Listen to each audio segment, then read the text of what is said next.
সাংসদ গৌৰৱ গগৈ পাকিস্তান লিংক সম্পৰ্কত অব্যাহত আছে বিতৰ্ক। বৰপেটাত মুখ্যমন্ত্ৰীৰ বিৰুদ্ধে পুনৰ সৰব হৈছে সাংসদগৰাকী। গৌৰৱ গগৈ সন্দৰ্ভত SITৰ প্ৰতিবেদন ৰাজহুৱা কৰাৰ বাবে মুখ্যমন্ত্ৰীক প্ৰত্যাহ্বান সাংসদগৰাকীৰ।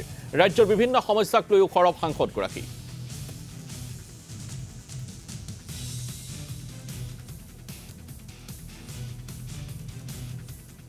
মোৰ ওপৰত বিভিন্ন ধৰণৰ অভিযোগ, মোৰ পৰিয়ালৰ ওপৰত, মোৰ ল'ৰা ছোৱালীৰ ওপৰত তেওঁলোকে বিভিন্ন বিষয় লৈ ৰাজনীতি কৰি আছে। তেওঁলোকে গোটেইখিনি যে অভিযোগ লৈ তদন্ত কৰি আছে। SIT এটা গঠন কৰিছে।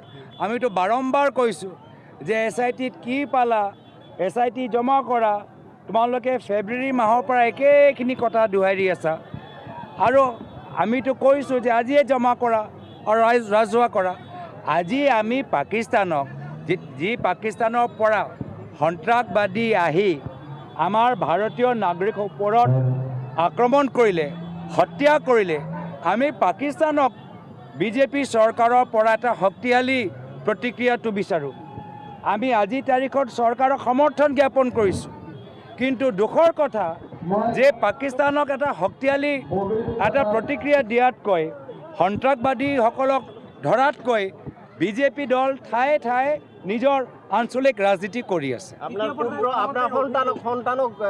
বিদেশী বুলি কৈছে। মই সেইটোৱে কৈছোঁ কি তেওঁ আমাৰ সন্তান, মোৰ সন্তান লৈ ব্যস্ত।